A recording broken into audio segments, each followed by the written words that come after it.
ഇല്ല ലാലേട്ടാ ഇത് എന്റെ സ്റ്റാൻഡാണെന്ന് പറഞ്ഞൊക്കെ നിൽക്കുമ്പോൾ അതിനെ സപ്പോർട്ട് ചെയ്ത് അതിനെ സെലിബ്രേറ്റ് ചെയ്യുന്ന ആൾക്കാർ വെളിയിലുണ്ട്. അങ്ങനെ ഒരു ക്രൂക്കഡ് മൈൻഡുള്ള വ്യക്തിയാണ് ലക്ഷ്മി. സബുമൻ എന്ന വ്യക്തിയുടെ സെലക്ഷൻ വേറൊരാളുടെ ഓപ്പർച്യൂണിറ്റി നഷ്ടപ്പെടുത്തിയെന്ന് തോന്നുന്നുണ്ട്. പിന്നെ ഞാൻ ഒരു സ്റ്റേറ്റ്മെന്റ് പറയുന്നുണ്ട്, ആര്യനും ജിസണും തമ്മിൽ പറയാനാണെങ്കിൽ കുറെ കാര്യങ്ങളുണ്ട്, അത് ഞാൻ പിന്നെ പറയാമെന്ന് പറഞ്ഞത്. ചെറുതിലെ എന്തെങ്കിലും ഇങ്ങനെ പ്രശ്നങ്ങളുണ്ടായോ, ആ ട്രോമ കാരണമാണോ ഇഷ്ടമല്ല എന്ന് തോന്നുന്നത്? പക്ഷെ അതിനൊന്നും ലക്ഷ്മിക്ക് ഒരു ആൻസർ ഇല്ല, ഒന്നുമില്ല. പകരം ലക്ഷ്മി പഠിച്ചിട്ട് വന്ന കാര്യങ്ങൾ മാത്രം സംസാരിക്കുന്നു. പ്രശ്നം ഉണ്ടായിരുന്നത് ഞാൻ നെവിനോട് ഓൾറെഡി പറഞ്ഞിട്ടുമുണ്ട്. അതിനുശേഷം ഞാൻ നെവിനോട് പേഴ്സണലി പറഞ്ഞാ ഇങ്ങനെ ആൾക്കാർക്ക് ഒരു ടോക്ക് ഉണ്ട്, you should be very careful, എനിക്ക് അറിയാം നിന്റെ ലവ് ലാംഗ്വേജ് ഇതാണ്. അതിനാണല്ലോ ആളുകൾ മോഡേൺ കുലസ്ത്രീ എന്ന് പറയുന്നത്. എന്നെ അടിച്ചിട്ട് അപ്പാന് പുറത്തേക്ക് പോകണം, ആ പറയുന്ന സാധനത്തിൽ എത്രത്തോളം മൂർച്ചയുള്ള വാക്കുകളാണെന്ന് പറയുന്നുണ്ട്. പുലിയായിട്ട് അങ്ങനത്തെ ഒരാൾ അവിടെ ഇല്ല.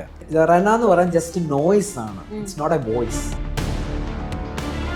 ലാലേട്ടൻ എല്ലാ സീസണിനെക്കാട്ടിലും അടിപൊളിയായിട്ടുണ്ട്, നല്ല ഫയർ ആയിട്ടാണ്. കണ്ടസ്റ്റൻസ് ഞങ്ങൾക്ക് എല്ലാവർക്കും ഭയങ്കര പേടിയാണ്. പലപ്പോഴും ബിഗ് ബോസിന് ദേഷ്യപ്പെട്ടിട്ടുണ്ട്, നിങ്ങളെ കൊണ്ട് ഞാൻ മടുത്തു, അല്ലെങ്കിൽ അങ്ങനെ എന്തോ ലൈനിൽ സംസാരിച്ചിട്ടുണ്ട്. അങ്ങനെ ഭാരം ചുമക്കുന്ന കഴിഞ്ഞായിട്ട് ഇപ്പൊ അതിനകത്ത് ആര്യനെ ഫീൽ ചെയ്യുന്നുണ്ട്. എന്നെ ഇങ്ങനെ എനിക്കൊരു ഇൻസിഡന്റ് ഉണ്ടായി, അപ്പൊ എന്നെ ടച്ച് ചെയ്തതിന്റെ പ്രഷർ എനിക്ക് എന്തോ ഗുഡ് ടച്ച് ആണോ ബാഡ് ടച്ച് ആയിട്ട് ഫീൽ. അപ്പൊ ആരും ചോദിക്കുമ്പോൾ പേരും പറയുന്നില്ല,